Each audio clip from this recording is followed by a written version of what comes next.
It's my pleasure to welcome you to the Clark Howard Show, where our mission is to serve you and empower you so you make better financial decisions in your life. The tragedy of Hurricane Ian, we still don't know how many people died in Florida and perhaps in the Carolinas. The destruction is, it's just devastating to look at those pictures. Imagine living that. It's just terrible. But what's missing from the stories is that regardless of why it's happening, we're having an increasing intensity of storms and the frequency as well. And it's going to require us to pivot, to rethink how we do things. And I want to talk about that coming ahead. And on a much lighter note, remember when artificial or manufactured substitute meats of all kind were the thing a few years ago? Recently, there was a big pushback about Cracker Barrel selling some kind of meat substitute, and people were like really upset with saying they were woke or something about doing that. I don't see what that has to do with woke or anything, but regardless, I realize I'm not getting Impossible Burgers anymore. I'm getting regular beef. What's that all about? What happened to our desire for these substitutes that is now over, at least for now? We're going to talk about that. So, years ago, I did something for my television affiliates around the country where I did a special report on Babcock Ranch. And you may or may not have ever heard of Babcock Ranch, but it is a from the ground up community that was built in right near Fort Myers, Florida, right where there was such extreme devastation from the hurricane, from Ian, with loss of life and billions of dollars in property destruction. And the dislocation for people, the trauma, and just trying to put their lives back together is so brutal. And then power went out, as always happens with these things, for millions of people.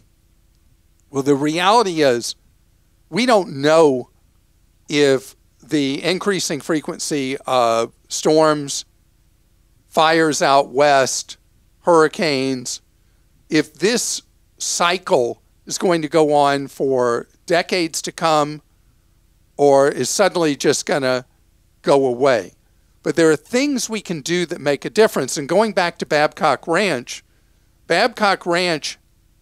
was constructed with the possibility of increasing storm frequency from the ground up. This community was built with stricter standards on building.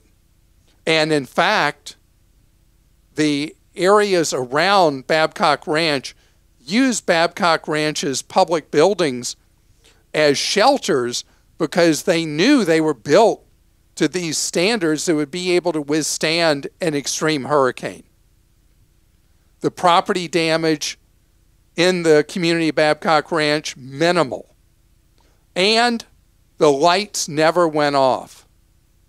If you ever saw my TV special on Babcock Ranch, they have this massive array of solar that not only powers Babcock Ranch, but powers a lot of areas of Florida as well, with battery backup, so that they have power even when vast swaths of territory around them did not.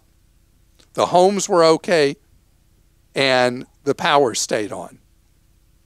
In California, there are communities being built, new communities being built that are de-gridded from the utility companies that have had trouble being reliable with power, and then we've got the wildfires and all that. And you can now build a neighborhood from the ground up with what are called microgrids, where they can rely just on themselves for power through solar and with the battery. And this is a wave of the future. But the other thing, the building standards. Puerto Rico took the first hit from Ian, and the island was without power, a lot of property damage yet again. After Puerto Rico had been through so much with Maria, what was that, 5 years ago, I guess, that was so destructive. And there are builders that have been building in Puerto Rico that have been building with both these things in mind. What do you do to build a property that can be hurricane resistant? Nothing's invincible, but hurricane resistant, and that has its own power source. And there are homes in Puerto Rico that when neighbors had nothing left after Ian, they're still fine. The reality is we can do this. We can do this. There's a real advantages to having microgrids and people having their own power sources, just because it's a known that foreign actors, probably foreign governments that wish us harm, are going to have moments where they decide, it'd be really great to cause a blackout somewhere. The more we become self-reliant, the better it is. The more we improve our building standards and building codes, so we build structures that are more able to survive the kind of extreme events that could happen. Governor DeSantis was talking about how this was, I guess, a 500-year flood in a lot of areas. One that's mathematically only supposed to happen once every 500 years, and then there it was. And that kind of thing happens more often. Christa, you went through this, and I'm sorry to drag up what was such a brutal time for you and your family's life 13 years ago, when your home was nearly completely destroyed and heavily damaged by a 1,000-year flood, was it? I think it was. Mathematically, a 1 in 1,000-year chance, which is not the same as happening every 1,000 years, but it means it's the risk level was so low, and you then rebuilt that home to a standard where that will not happen again. Yeah. It's up 9 feet. We moved from that home since, but yeah, we did. Put it up 9 feet, reinforce the structure, and you built a home that will stand the test of time. Mm-hmm. And that was quite a journey you went on to do that. But I remember back when you were buying the home and there had been questions in your mind about the possibility of flooding, and your neighbor's like, this doesn't flood. You're fine. Yeah. You're fine. Well, I learned my lesson. I would not buy in a flood zone again, for sure. Well, see, I'm only going to be up on a hill. All right, I hear that, but so much of the country, so much land we populate these urban and suburban areas, more places are going to be subject to flooding. Right. So what do you do up front to make it a safer structure? These are the kind of things we've got to think about. And fire, you have to think about all those things. Fire risk, could happen to anyone, yeah. And so what is the risk where you are? And even if you're not in an area you're told is likely at danger, as you were by who became your neighbors, you all suffered together from the consequences of the flood. Your answer, PTSD, is you're never going to be on low ground again. Well, yeah. It was actually, I know, we were very fortunate compared to other people, so I cannot complain about that. It was actually a very good lesson in the end for me about how the material stuff means nothing. It was really very needed lesson for me. I didn't care about all my clothes being ruined, all the furniture. It was just the little things that mattered. So I would say make sure your photos and your other things are in a place where you could get them, no matter what. So, but yeah, off on a tangent. But the key point is the definition of insanity is doing the same thing over and over again and expecting a different result. And that's how we've been handling building in the United States. Big mistake, big mistake. We need to really rethink what we build and how we build for a time that our possessions, our homes, are more vulnerable. Okay, M in Washington says, I need to put up a fence and do landscaping to rent my house out. Which should I do first to have the best tax benefit?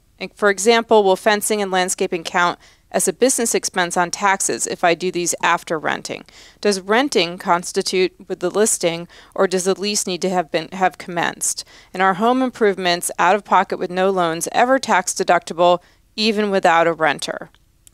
Okay, so interesting question. Now, this gets to the issue of basis. What is considered to be basis of your home?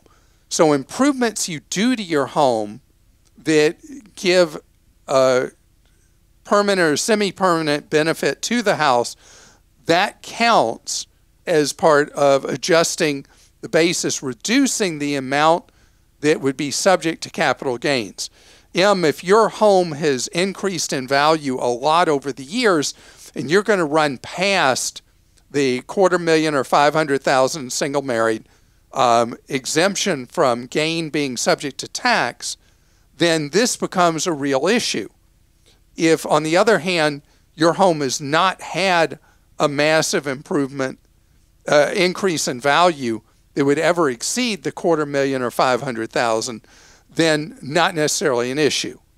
The thing is, though, if you're doing these improvements in order to rent out the property, there are potential benefits of being able to have that help you on taxes by making, all right, so what happens is, this gets kind of complicated. You have expenses you can charge off right away, like likely the landscaping that you would be doing to get the property ready for rental. Then you have other things. A fence would be a more permanent improvement, might be considered as part of depreciating the value of the house against your taxes. That means the current income coming in from rent can pass to you, at least in the current sense, tax-free. What I recommend is, I don't think it really matters if you've already established it as rental property. If you're in a very short period of time doing these improvements and then putting the property for rent, the order doesn't matter. But when you do establish a property as a rental, that's a point at which I think it's really useful for you to meet with an accountant who does tax or a CPA who does tax and go over how you establish this property as a rental and what is going to be deductible and what's not as an expense against the rental. That was a long explanation about a fence and landscaping. Well, you said it was complicated. This is from Julie in Georgia. I called AT&T, and the recording said the federal government is offering a $30 discount for seniors. I have elderly parents, and their landline and internet is $100 a month, so $30 would help. AT&T gave me a website to qualify first, and they want a Social Security number and driver's license. Is this safe for our seniors?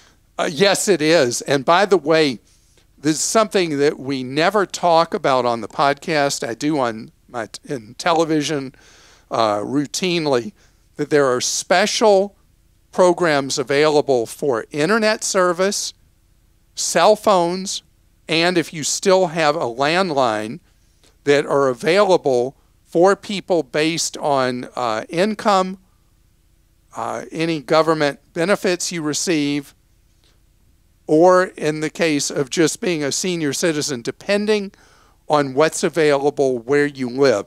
These benefits could be either federal or they could be state mandated by state public utility regulators. So doing this process to save your parents money is just fine. And Linda in Ohio says, looking at trading our van, if we buy a new one with trade, we get $11,000 and we have a $10,000 deposit, but we will owe $30,000 that we'll have to put on a car loan for 6% or more. Is it better to keep the old van, which eventually will need repairs, or trade for the new van, which gets better gas mileage because it's a hybrid? Okay, Linda, if that van's still working and you have to throw some money in it to keep it on the road, keep it on the road, because everything I'm reading, the used vehicle prices are starting to trend down slowly. The availability of new vehicles, depending on brand, getting better month by month. And so we have had historically outrageous values for used vehicles lately and new vehicles. Both are because of disruptions to supply chains due to COVID and the chip issues that the vehicle manufacturers have had.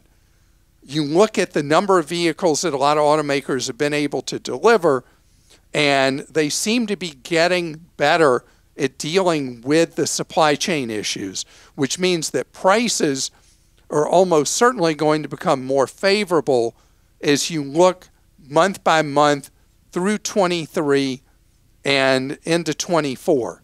So if it were me, the value of the van is such that it doesn't have far to come down from 11 versus you look at what you're talking about, over $50,000 of this van. Keep the van you've got on the road, knowing that the marketplace is going to become more favorable to you the longer you can stall this purchase. And straight ahead, I remember we even did a social media thing where I did blind taste tests of beef and different artificial meats, and it got huge traffic when we did that. Today, if I did that, we'd get 0 views. Why?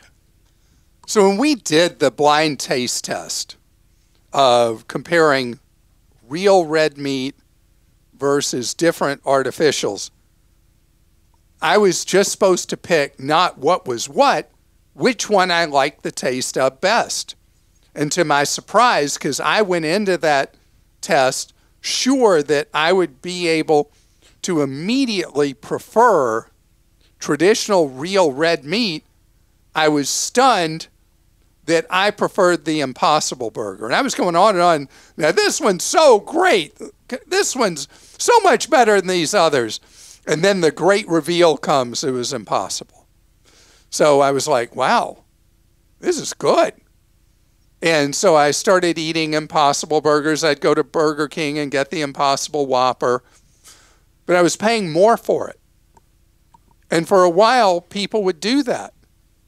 And now, not so much. Because when I go in to order, even when I see they have, I didn't like the Beyond, I called it the Beyond Awful Burger. But anyway, different tastes for different people. When a place would have the Impossible, at one time I would have ordered it, and I don't think I've ordered one in 2 years. And why is it? Because I'm cheap. I won't spend the extra money. And I think that's it, that there was a novelty at first, trying these meat substitutes that were made in factories. And to people that are really into the environmental thing, supposed to be much better for the environment for people to eat these substitutes. But, we spend our money. And the cost has been something when I see, it's $1.50 extra here, or $2 extra there, or $1 extra this other place. I don't even think about it anymore because it's extra. And what's ironic about that is that ultimately they're going to be able to make real red meat in a factory, not with cows out in the field, and it will deal with the environmental thing, and it'll be cheaper. Right now it's extra money to make real meat, but these substitutes, why would I pay extra? Because the whole idea is if it's a substitute, they should be able to make it cheaper, and they haven't been able to do that yet.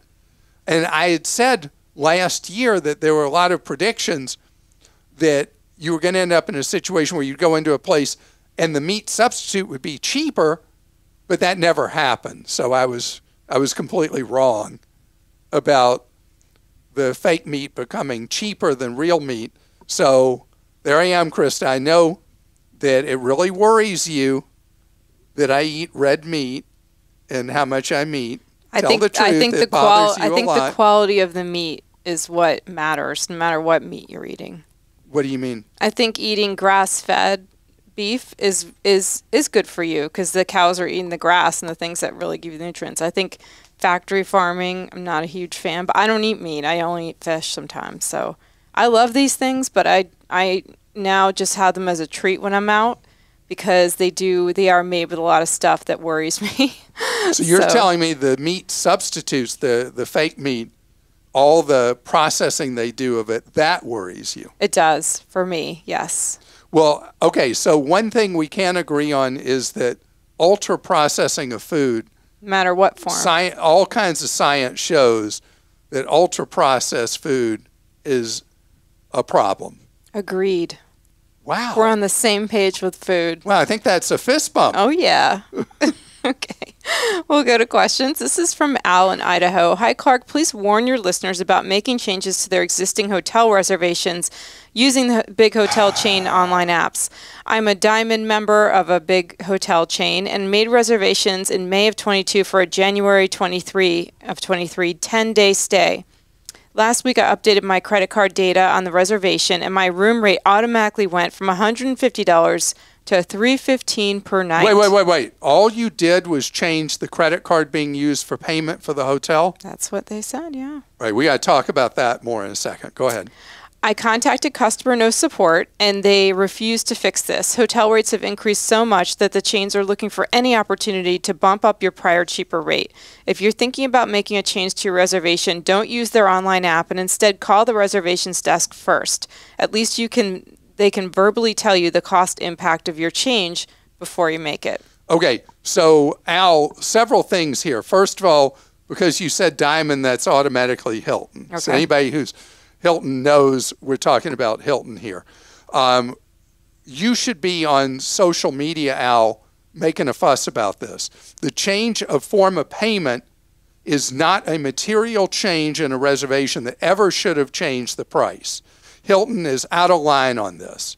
And the fact that they have put you on ignore as a Diamond member is insanely stupid. Second, get all over social media posting about what happened to you. You know, there are these certain websites that the travel industry players watch very closely that are for very frequent travelers. Think about things like Flyer Talk and there are a lot of these that you can go to and post about it. Other people post. And let me tell you, the airlines and hotel chains, even though they put most of us on ignore, if you have a board that's all people who are the big spenders with the airlines and hotel chains, they pay attention and they'll probably do right by you. The thing with changing a form of payment on a hotel room, you don't ever have to worry about it till you arrive at the hotel. You can always present a different form of payment when you arrive at the hotel, and it will make no change in anything else about your reservation, and certainly not the nightly room rate. That is unconscionable what happened to you. One other thing I just thought about, contact the general manager at the hotel in Tucson and tell him or her what happened and see if the general manager will address this and fix this for you. Kevin in Colorado says, what do you think about the Rocket Money app? Do you think it's a good idea to use it, and do you think it's safe to load your credit card information, etc.? So this is Rocket Money, and they're advertising pretty heavily on TV, I see, because of football. Used to be Truebill, and this is one where they go through all your stuff, all your subscriptions, all your bills, and they say, we'll take 40% of the savings, but we'll automatically do this. We'll see what subscriptions you have, you shouldn't have, blah, blah, blah, blah, blah. And it's been one that people either love or love to hate. This is one that has not been clean as far as how people feel about Truebill, now called Rocket Money. The biggest issue that's come up, and if you read our review that we updated a couple of months ago on Rocket Money on Clark.com, you'll see that the biggest problem people have is Rocket Money will decide with their system to change a rate plan you have with someone and say, hey, we saved you all this money, but it turns out the change they made took away a lot of benefits you had, and you can't get back whatever that was.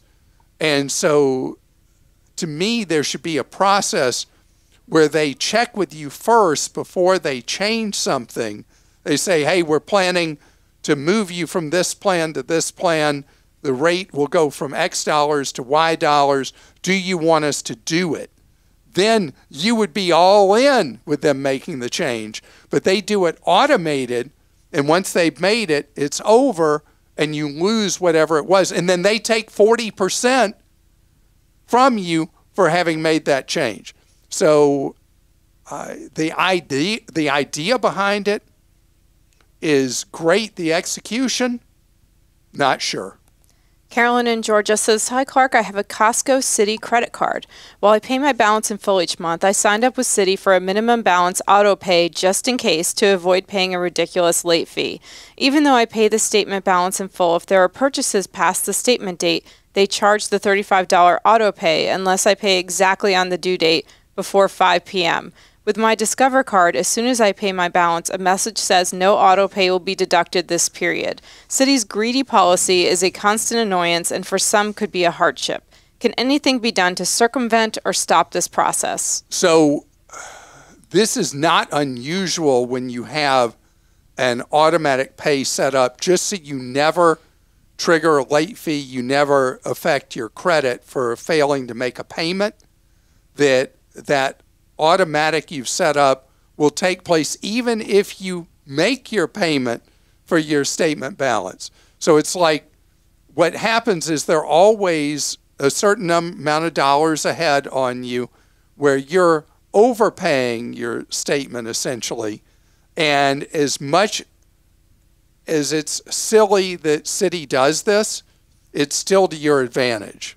I do this with Citi too, and the one way you can get around it is when you go on to make your online payment in full, you can cancel it as long as you're doing it before they would take the payment out. So you can cancel it so like you every manually month. can override in that 1 month? In that 1 month, so you'd have to do it each time.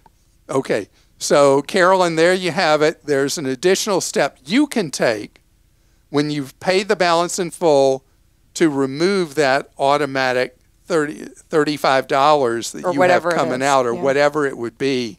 The idea, though, if you got a lot of different cards, you got a busy life, setting up these automatics so that you never trigger a late fee or a negative mark on your credit that would stay with you 7 years is actually a worthwhile thing.